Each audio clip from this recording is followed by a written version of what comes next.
So I'm here today to talk to Carly Barrett, one of the employment experts at TandonHildebrand, about things to look out for in an employment contract when you're employing a new senior executive in your organisation.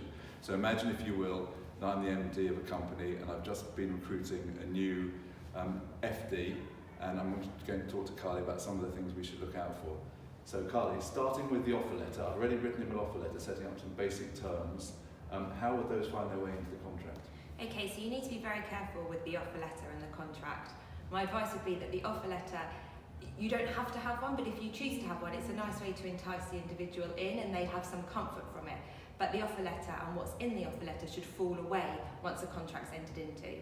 So you can state various things in relation to the terms or conditions that need to be satisfied in the offer letter, but I would recommend that there is some wording in the offer letter that says once a contract is entered into, the contract takes precedence and anything in the offer letter falls away.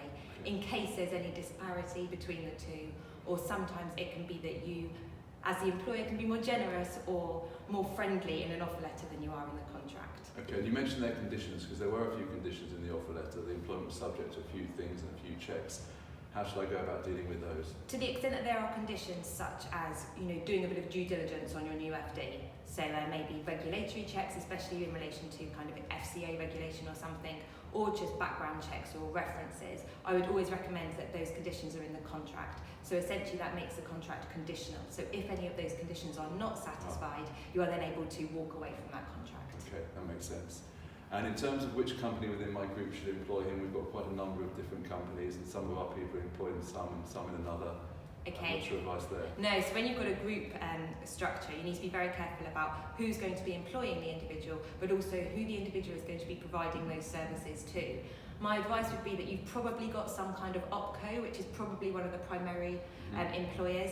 It probably will be that your FD will go into one of the OpCos, and then from there, within the contract, it can be that he's employed by that specific company, but that he is required to provide his services across the group, so he can provide it to other groups without having to have a separate contract, and that his remuneration is all in relation to providing services to the group. Okay, that's very clear. And one of the other things that's obviously very important to him and us too is I've offered him a bonus arrangement, and I want to make sure that's documented correctly, because I know people have got into a mess with bonuses.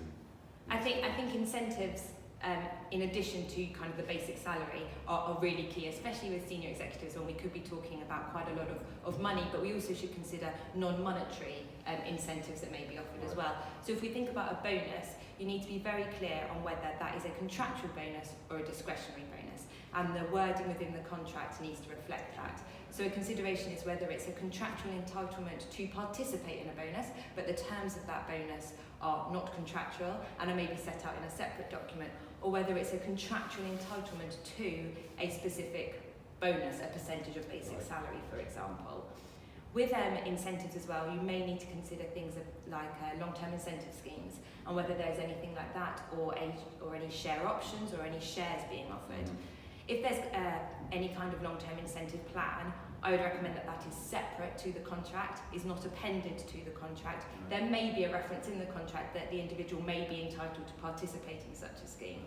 If the individual is being given shares, which may be a possibility, you need to carefully think about where that's documented and how the individual being a shareholder fits with him being an employee. So, for example, making sure that the terms marry up as between any shareholders agreement, the articles of the company in relation to shares, and what's set out in the executive's service agreement.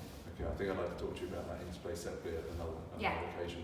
And in terms of we've got lots of staff handbooks and lots of other things that we give to employees, and I never quite know whether they're supposed to be part of the contract or outside the contract, referred to in the contract, what their status is. I think they are sometimes referred to in a contract. So, for example, you may have something in your contract about grievances or disciplinaries. My advice would always be that handbooks and policies are separate to the contract and are not contractual. Because if you are varying contractual terms, there should be consultation between the parties and agreement between the parties to vary those terms.